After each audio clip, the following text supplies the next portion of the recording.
Comme l'usage du Collège de France est de commencer les cours à l'heure exacte, et comme ce colloque est réputé être un séminaire du Collège de France, nous commençons avec quelques minutes de retard, mais à peine pour concilier à la fois les usages académiques et les usages de la maison. L'exposé d'ouverture d'un colloque se compose traditionnellement de deux parties: les remerciements d'usage et la présentation du thème de la rencontre. Mais dans le cas présent, il me faut aussi d'abord justifier qu'un programme général de recherche portant sur les milieux littéraires et la circulation des textes au Moyen-Âge, c'est dans le cadre de ce programme que s'inscrit ce colloque, qu'un tel programme accueille pour la deuxième fois un colloque qui ne se limite pas au Moyen-Âge et même qui, dans le cas présent, ne lui fait qu'une place très limitée. Et l'expliquer, le justifier, c'est expliquer à l'inverse qu'on convoque même discrètement le Moyen-Âge pour répondre à une question très générale, à une question littéraire générale, à une question posée par la pratique universelle de la littérature. C'est expliquer pourquoi une telle question demande d'abord une réponse à la littérature du Moyen-Âge occidental avant d'étendre son enquête, comme nous allons le faire, à d'autres époques, à d'autres lieux, à d'autres civilisations. Eh bien, cette explication n'est guère que l'aveu d'un préjugé. Le Moyen-Âge, époque où se forment les littératures dans les langues modernes de l'Europe, le Moyen-Âge nous apparaît comme notre origine littéraire. Nous y sommes sans cesse ramenés par l'instinct qui pousse à remonter au début d'une évolution pour y chercher l'explication et parfois la justification des états ultérieurs. Et c'est à une preuve par le Moyen-Âge, si l'on peut dire, qu'ont recouru aussi bien le romantisme, qui cherchait un génie national de chaque peuple dans les premières productions de César, que le XXe siècle finissant, qui, réduisant la littérature à des structures formelles, croyait se trouver des précurseurs en ce sens chez les poètes médiévaux. Chaque fois preuve illusoire, certes, mais nous échappons difficilement à la tentation de constater que, dès le début, il en allait ainsi, et nous pouvons toujours espérer faire une force de notre faiblesse en instaurant, à partir de là, un dialogue fécond avec le passé. Le premier de nos colloques en a été un exemple. Ce colloque, dont le libellé rébarbatif, lire un texte vieilli du Moyen-Âge à nos jours, a été remplacé pour la publication par le beau titre trouvé par Yves Bonnefoy, Livres anciens, lectures vivantes, ce qui passe et ce qui demeure. Là, petite parenthèse, Yves Bonnefoy, qui est rentré de Tours très tard la nuit dernière et qui est fatigué, qui souffre du genou, sera évidemment parmi nous autant qu'il le pourra, fera sa communication, mais vous prie de l'excuser de n'être pas là dès ce matin. Pour en revenir à ce premier colloque, que la distance introduite par le temps entre l'œuvre et son lecteur engendre à la fois séduction et malentendu, cela va de soi, et cela est de toujours. Mais nous sommes frappés de voir, aussi haut que nous remontons dans le temps, les monuments les plus anciens de la littérature se prétendre, et se prétendent presque toujours, les rescapés d'une tradition ancienne, à demi effacée. Nous sommes frappés de les voir jouer de l'attrait et de l'obscurité du passé au point d'entraîner les savants dans une quête de leurs origines qui est souvent un leurre. Et c'est une question, enfin je suis désolé de cette remarque narcissique, qui me poursuit d'une certaine façon, puisque c'était, il y a 18 ans, le thème presque de ma leçon inaugurale ici même. Enfin, ce bel amphi n'existait pas encore. La question posée cette année, donc pour ce second colloque, celle des écrivains qui, par choix ou par nécessité, usent d'une langue qui n'est pas la leur, est évidemment une question différente, mais elle n'est pas tout à fait sans lien avec celle de la lecture d'un texte ancien. Parce que écrire dans une langue qui n'est pas la sienne, ce peut être écrire dans une langue ancienne aussi bien qu'écrire dans une langue étrangère actuelle. L'étrangeté du temps vaut celle de l'espace.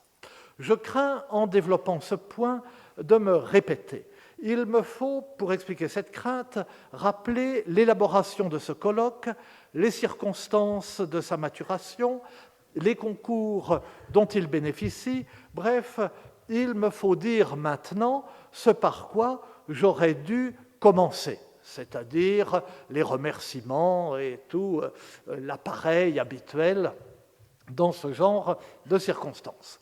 Il n'échappe à personne que ce colloque réunit un nombre particulièrement important de personnalités particulièrement éminentes qui sont très sollicitées, dont l'agenda est très rempli et qui pourtant ont accepté d'y participer et d'y présenter une communication. Ce qui explique aussi que tous ne soient pas là tout du long, ce qui est inévitable. Il faut choisir entre la gloire et la permanence.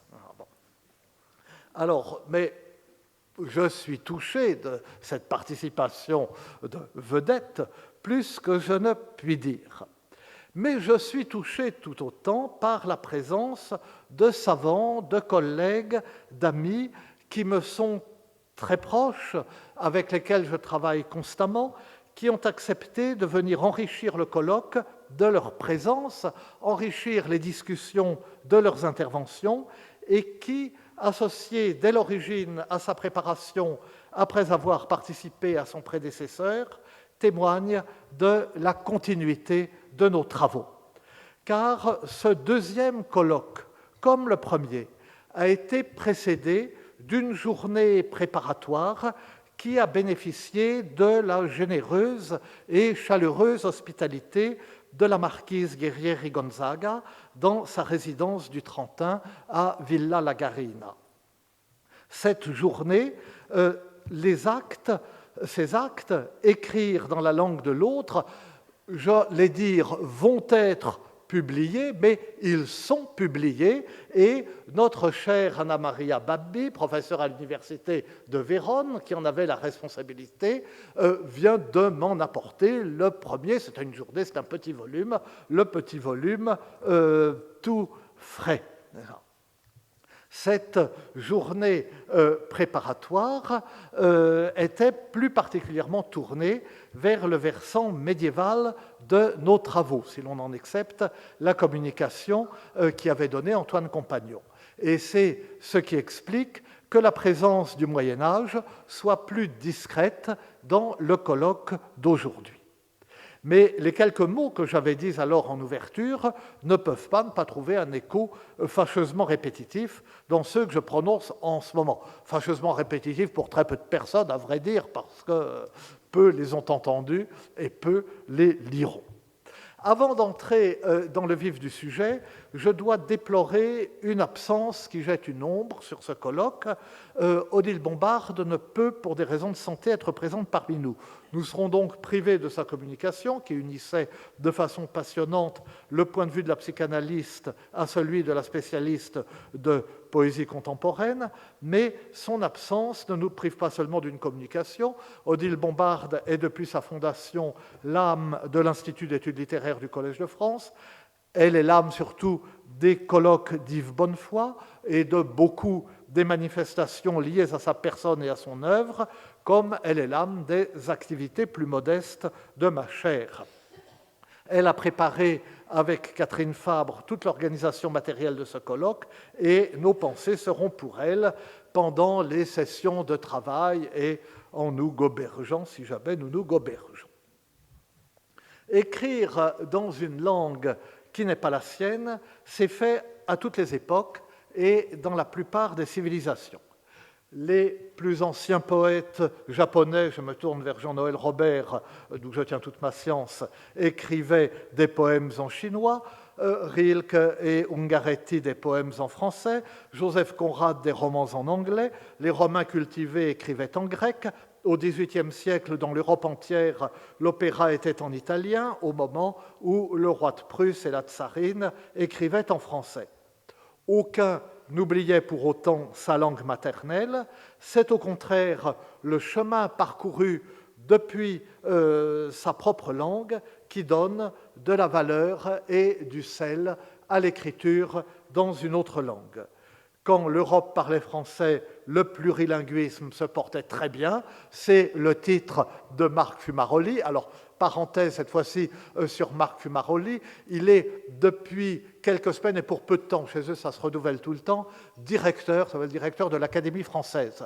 Nous sommes jeudi, c'est jour de séance, il parle cet après-midi et donc, contrairement à ce qu'il espérait pouvoir faire, il ne peut pas sécher la séance de l'Académie française et il arrivera juste à 5h moins le quart, 5h moins 10 pour sa communication, n'est-ce pas, encore tout auréolé du lieu d'où il sortira.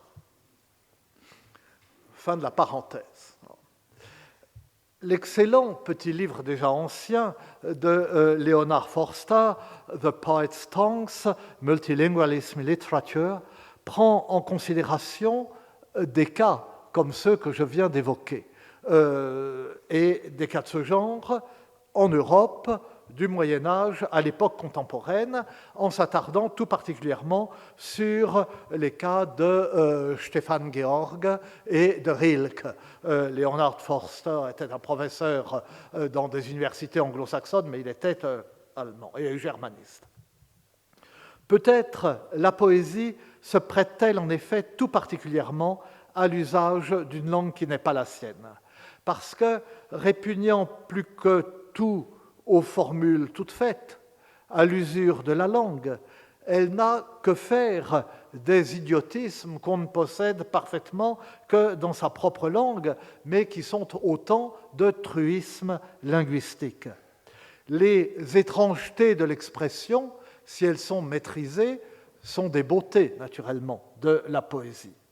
Peut-être est-ce un peu ce que nous aurait dit Odile Bombard, peut-être est-ce ce que nous dira Michael Edwards, grand poète en français comme en anglais.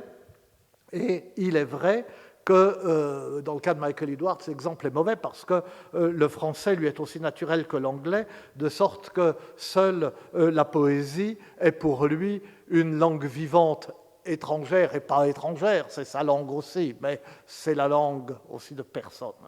Mais ce dialogue entre les langues et ce dialogue entre les poètes, c'est bien, ou c'est peut-être, je le suppose, ce dont nous entretiendra John Jackson. Cette langue qui n'est pas la sienne peut être une langue ancienne ou un état ancien de sa propre langue. Là est le lien, disais-je, avec notre premier colloque.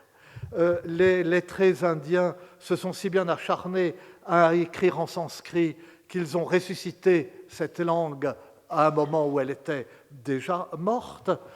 L'hébreu biblique pour les Juifs, l'arabe coranique pour les Arabes ne sont pas des langues quotidiennes. Au IIe siècle après Jésus-Christ, Lucien de Samosate, comme ma femme le sait mieux que moi, au fond de la Mésopotamie, écrivait le dialecte attique du Ve siècle avant Jésus-Christ avec une perfection réjouissante, et au IVe siècle après Jésus-Christ, Quintus de Smyrne composait sa suite d'Homère dans la langue homérique du IXe siècle avant Jésus-Christ. Sans parler du latin des humanistes. Et notre savant collègue, confrère et ami Jean-Noël Robert, que nous entendrons demain, écrit ses ouvrages universitaires en japonais aussi bien qu'en français et son journal intime en latin. Et quand il est fatigué de ses savants travaux, il traduit quelques ouvrages japonais ou quelques nouvelles de Lovecraft dans un latin qui, je ne veux pas faire honte à sa voisine, mais n'est pas du latin médiéval, comme ça, mais un latin qu'il faut s'accrocher pour pouvoir le lire.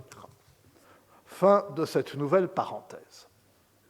Une fois épuisées toutes les explications historiques, sociologiques, biographiques, religieuses, une fois mis en évidence le jeu des influences, des croyances, des modes, il reste une raison supplémentaire d'écrire dans une langue qui n'est pas la sienne. Une langue qui n'est pas la sienne s'impose à l'attention. On y remarque des détails, des usages, on en goûte des effets auxquels on ne prend plus garde dans sa langue maternelle. Autrement dit, on traite plus spontanément en langue littéraire, en langue poétique, une langue étrangère que la sienne. Cette proposition se laisse aussi bien inverser, parce que la littérature ne consiste-t-elle pas à traiter la langue dont elle use, fût-elle la langue maternelle de l'auteur, comme une langue étrangère? Jusqu'à une époque très récente, il était dans la nature et dans la définition de la littérature de s'écrire dans une langue fortement différenciée de la langue quotidienne, dans une langue qui était au moins étrangère à l'usage courant, parfois dans une langue vieillie, comme l'ont fait les écrivains grecs tardifs que j'évoquais il y a un instant, mais aussi, à toutes les époques, tant d'autres à travers le monde. Toujours dans une langue définie par son écart avec le langage quotidien. Écart de la métrique, écart de la dignité du ton, écart de l'obéissance aux lois et aux règles d'une rhétorique. Ce n'est guère que depuis le XXe siècle qu'une partie toujours plus importante de la littérature met ses efforts à reconstruire la langue quotidienne parlée ou relâchée. Encore est-ce une reconstruction, donc chaque fois une nouvelle langue, ou une langue nouvelle. Et le changement, au fond, n'est peut-être pas si grand au regard du procédé en usage depuis l'Antiquité, qui consiste, et procédé si connu, qui consiste à soumettre le langage quotidien aux contraintes du vers et à en tirer des effets piquants, comme l'ont fait les poètes latins, comme l'ont fait tant de poètes. Et le style de Céline, où chaque phrase prend soin de mêler au langage parlé des tournures recherchées, châtiées ou écrites, est l'équivalent en prose de ce procédé. Il n'y a peut-être pas une seule phrase dans toute l'œuvre de Céline écrite entièrement en style parlé, malgré l'impression que l'on a à une lecture rapide. Au contraire, il mêle toujours des formulations comme entre guillemets, d'une certaine façon, très recherchées. Au reste, le ton, l'invention, le regard de l'écrivain suffisent à ce dépaysement linguistique. Donc il existe toujours, les beaux livres sont écrits dans une sorte de langue étrangère, selon la formule de Proust. Mais si toute littérature s'écrit dans une langue étrangère, si chaque beau livre donne un sens nouveau aux mots de la tribu, le thème de notre colloque s'évanouit dans la généralité. Sauf à prendre pour point de départ une époque si convaincue de cette vérité et de son application littérale qu'il va de soi à ses yeux que chaque écrivain, chaque poète choisit sa langue et qu'elle ne lui est pas imposée de naissance. Eh bien, tel est le cas au Moyen-Âge. C'est pourquoi nous en parlons. Nous en partons. L'usage de composer dans une langue qui n'est pas sa langue maternelle y est si fréquent qu'il paraît naturel. Les chansons des troubadours catalans et italiens sont en Languedoc. C'est cette poésie qui nourrit au départ la méditation littéraire et amoureuse de Dante. Chacun connaît l'hommage à Arnaud Daniel, la présence des troubadours dans la comédie. Florentin également, Brunet-Latin écrit son encyclopédie en français parce que, dit-il, c'est la langue la plus délectable et voyons, on nous dira si c'est pour cette raison qu'il est en enfer ou pour sodomie, enfin dans l'enfer de Dante, j'entends. Le roi de Castille, Alphonse X, Luciano Rossi nous le dira, le roi de Castille, Alphonse X le savant, fait compiler en galicien et non dans son castillan les Cantigas de Santa Maria. Dans l'Italie du Nord, chansons de gestes et romans s'écrivent en franco-vénitien, comme le Tristan de Rusticien de Pise, et on sait les discussions auxquelles a donné lieu la question de savoir dans quelle langue Rusticien a écrit la relation de Marco Polo, etc. L'Angleterre, d'après la conquête, est un des centres les plus florissants de la littérature française dans ce dialecte français très vite marqué par l'anglais qu'est l'anglo-normand, mais dans le même temps, la cour d'Henri II et d'Aliénor est accueillante aux troubadours de Languedoc, et c'est dans les terres d'Oc que résident avec prédilection leurs deux fils aînés, Henri le Jeune Roi et Richard Cœur de Lion, auteur lui-même d'un poète en français dont nous avons la version occitane. Dès le siècle suivant, dans une société de plus en plus anglophone, on soutient, en rédigeant des manuels de français, l'usage littéraire et social du français. Charles d'Orléans, prisonnier en Angleterre, y écrit quelques poèmes en anglais moins importants que voudrait nous le faire croire aujourd'hui l'impérialisme de la critique anglophone. Enfin, ou plutôt d'abord, est-il besoin de rappeler que les plus anciens fragments poétiques conservés en langue romane constituent la pointe finale, en forme de citation, de poèmes écrits en arabe ou en hébreu, les fameuses Harjas mozarabes de certains Mouacha et Zadjal andalous. Mais dominant tout cela, précédant tout cela, existe un phénomène si massif qu'on l'oublierait presque. La majeure partie de la littérature médiévale est écrite dans une langue qui n'est la langue de personne, le latin. Et s'il m'est permis de reprendre les termes dont j'usais dans la préface au grand répertoire dirigé par Claudio Galderisi des traductions vers le français au Moyen-Âge, qui a été récemment publié, s'il m'est permis aussi d'anticiper sur ce que Pascal Bourgain nous dira dans un instant infiniment mieux que je ne saurais le faire, d'anticiper aussi sur le commentaire du titre de Pétrarque où Karl-Heinz Stirle, à la fin de la matinée, déploiera sa science et sa subtilité. Le latin est en un sens au Moyen-Âge la langue la plus étrangère qui soit, puisque ce n'est la langue maternelle de personne. Mais il est plus juste de dire que ce n'est pas une langue étrangère du tout. Ce n'est pas une langue que les autres parlent ou que l'on parle ailleurs. C'est la langue qu'on utilise ici, chez soi, pour certaines activités de l'esprit. Une langue dont la dissociation de la langue commune est, dans l'espace de la Romagna, récente, longtemps partielle, une langue qui n'a rien de monolithique, et une langue vivante et usuelle qui varie considérablement selon les circonstances de son emploi, l'usage qui en est fait, la formation, la culture, les intentions, les ambitions de celui qui la parle ou l'écrit. Une langue étrangère à tous, mais que chacun s'approprie. Et une langue d'ailleurs très différente de cette langue elle-même ancienne mais non pas morte qu'est le latin classique. Écrire en latin classique, c'est bien pour l'homme du Moyen-Âge, écrire dans une langue qui n'est pas la sienne, ça c'est vrai, mais c'est aussi accéder à la langue littéraire suprême.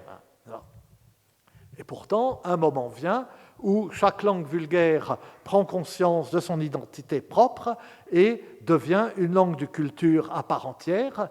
Et à ce moment-là, un système binaire opposant le latin universel à l'ensemble de toutes les langues particulières finit par se substituer un autre système qui est le nôtre, opposant chaque langue maternelle à toutes les autres langues, y compris le latin.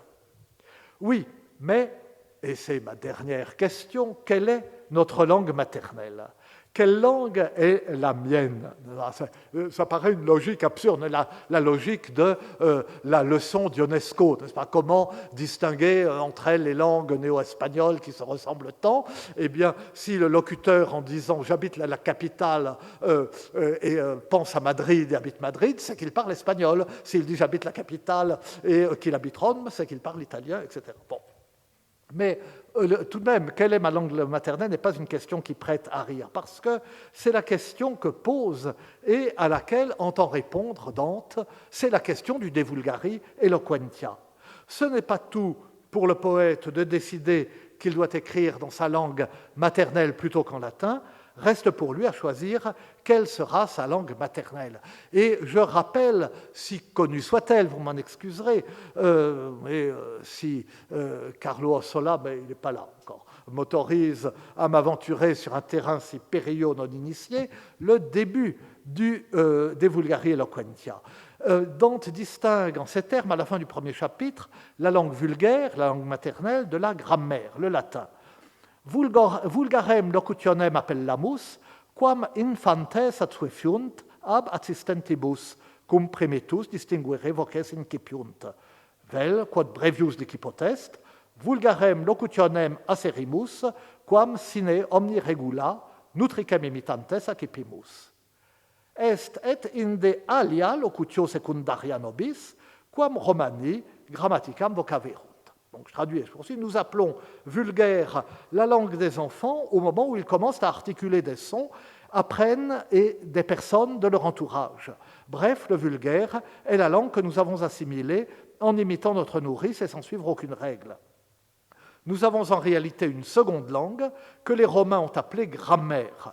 Les Grecs aussi ont une seconde langue, ainsi que d'autres peuples, mais pas tous. Peu, au contraire, parviennent à s'y mettre, car ce n'est que grâce à une longue et intense étude qu'on en maîtrise les règles et l'esprit. La langue vulgaire est la plus noble de ces deux langues, parce que c'est la première langue parlée par le genre humain, parce que le monde entier s'en sert, avec des prononciations et des mots différents, il est vrai, et parce que c'est pour nous la façon naturelle de s'exprimer, tandis que l'autre langue est artificielle. Les raisons qui fondent aux yeux de Dante la prééminence de la langue vulgaire ne se comprennent vraiment que si on a présent à l'esprit ce que révèle plus loin le traité, à savoir que Dante n'a pas conscience vraiment que les langues romanes modernes sont nées des transformations du latin et que s'il perçoit parfaitement l'évolution, et même l'évolution rapide, des différentes formes de la langue vulgaire, les dialectes italiens, si on veut le dire ainsi, il voit le latin comme immuable. Le latin, alors que Dieu sait que le latin se transformait, le latin est un produit de la science, une création grammaticale, une langue artificielle. Artificielle, acquise au terme d'un difficile apprentissage, c'est une langue seconde, tandis que la langue maternelle est par définition première. Et c'est une langue que peu connaissent, alors que tous parlent spontanément leur langue maternelle, c'est en quoi la langue maternelle est vulgaire, c'est-à-dire parlée par la foule vulgus. La langue maternelle, tout le monde s'en sert avec des prononciations et des mots différents, il est vrai, dit-il. Cette restriction qui paraît viser la fragmentation des parlers romans fonde la quête qui est l'objet même du De vulgari eloquentia. Cette quête est celle de la plus belle langue maternelle, celle qui permettra de forger la langue illustre, aulique et curiale des écrivains italiens. La langue maternelle n'est donc pas vraiment ou pas seulement celle dans laquelle on apprend à parler. C'est la plus belle variante ou le plus bel état de cette langue. C'est par opposition au latin, langue figée dans les règles de sa grammaire, la plus belle langue vivante. C'est elle que l'écrivain doit choisir d'employer et qu'il doit illustrer. L'écrivain choisit sa langue maternelle. Il a le choix de sa langue maternelle à condition que cette langue, il puisse l'approprier. Il ne s'appropriera jamais le latin, dans l'hypothèse de Dante, car les règles du latin sont intangibles. Il ne peut que s'y soumettre. Il n'imprimera donc jamais au latin sa marque. En revanche, il imprimera sa marque à une langue fluctuante, et s'il la choisit belle, il contribuera à son embellissement. Pour prendre une comparaison à l'autre bout du monde, une fois de plus, et si j'ai compris ce que j'ignore et que j'ai recueilli de bouches et de livres savants, le poète japonais qui compose un poème en chinois se plie au modèle de la langue classique qu'est le chinois, et qu'il ne songe pas plus à modeler que Dante ne songe à modeler le latin. Mais si les idéogrammes du poème chinois peuvent se lire en japonais et produire dans cette langue non seulement un autre sens, mais encore un autre poème, ce poème, tout différent du poème chinois, sera un apport du poète à sa langue maternelle. Oublions le ton polémique et sarcastique de Dante à l'égard des parlers italiens qu'il juge inférieurs et fautifs, ne retenons que le mouvement généreux et audacieux qui le pousse vers cette noble langue vulgaire, multiple et toujours maternelle. Il y a dans le mouvement de celui qui choisit d'être un écrivain dans une autre langue que la sienne, ce qui est le cas d'ailleurs de plusieurs des intervenants de ce colloque, il y a une double générosité. La générosité de s'arracher à soi-même, de faire l'effort de prendre le risque de quitter le terrain sûr d'une langue qu'il maîtrise d'instinct pour une autre où il peut se perdre, si bien qu'il la connaisse. Mais aussi la générosité d'accepter d'être accueilli, guidé, instruit, nourri. Et c'est en pensant à cette double générosité que j'ai donné à ce colloque un titre, D'autres langues que la mienne, qui évoque celui du beau livre d'Emmanuel Carrère, D'autres vies que la mienne. L'auteur, Emmanuel Carrère, se présente comme un être initialement tourmenté et égocentrique, qui, au contact non pas d'autres langues, mais d'autres vies et d'autres drames que les siens, apprend à parler en homme qui se laisse instruire. Et la parole du prophète Isaïe s'applique aussi bien à celui qui parle dans une langue apprise qu'à celui qui s'apprend lui-même en apprenant ce que sont les autres. Et c'est un même mouvement. Tout n'est cependant pas affaire de générosité. Au-delà, on bute sur une forme de nécessité. Non pas la nécessité pratique imposée par les contraintes de la communication, qui bien entendu existe, mais nécessité interne, qui tient au génie et aux capacités de chaque langue. Dans la famille d'Elias Canetti, que comme Dante, je n'ose citer dans mon incompétence, mais qui sera heureusement un des exemples retenus par Jacques Le Rider, dans la famille d'Elias Canetti, telle qu'il l'a décrit dans Die gerettete Zunge, la langue sauvée, c'était certes par contrainte pratique qu'on parlait roumain quand on sortait en ville et bulgare avec les domestiques, mais c'était sous l'effet d'une sorte de nécessité culturelle qu'on parlait judéo-espagnol en famille, allemand si la conversation portait sur les idées et les questions philosophiques et littéraires et les livres, et anglais pour les affaires. Cette nécessité intérieure, le poète la ressent de façon décisive et mystérieuse. Un poète qui compose dans une autre langue que la sienne le fait parce que le monde se dit et se pense différemment dans chaque langue. Ce qui s'impose à lui s'impose dans une langue et non pas dans une autre. Ce qui s'impose à lui, il le sent donc comme une nécessité objective. Mais comment convaincre que c'est une nécessité objective puisqu'elle n'est telle qu'à travers ce qu'il sent? Comment manifester la nécessité d'un exode linguistique, la nécessité, dans certaines circonstances, de quitter sa langue maternelle pour gagner une autre langue?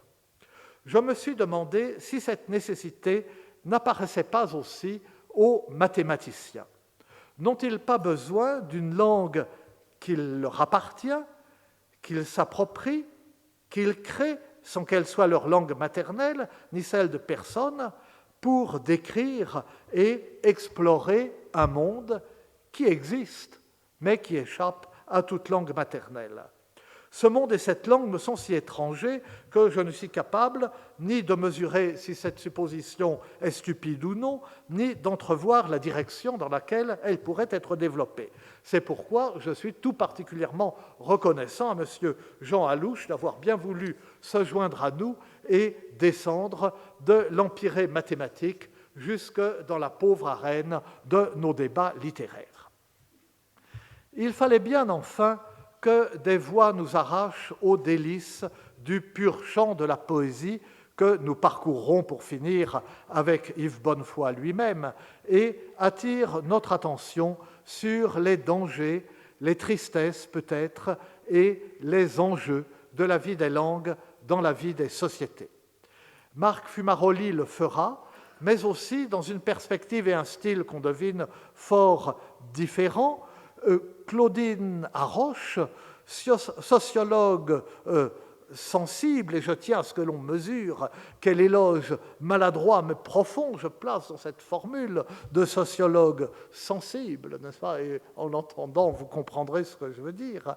Et Luciano Rossi, philologue et penseur, qui enracine sa réflexion à la fois dans une expérience personnelle particulièrement riche et dans une connaissance étourdissante des langues et des littératures romanes de l'Europe médiévale. Et avec leurs considérations, nous n'entendons pas jeter une ombre sur ce colloque, mais témoigner qu'une méditation sur la fonction poétique des langues ne s'enferme pas dans la futilité et n'est nullement futile. Je vous remercie, pardon pour cette trop longue ouverture. Alors,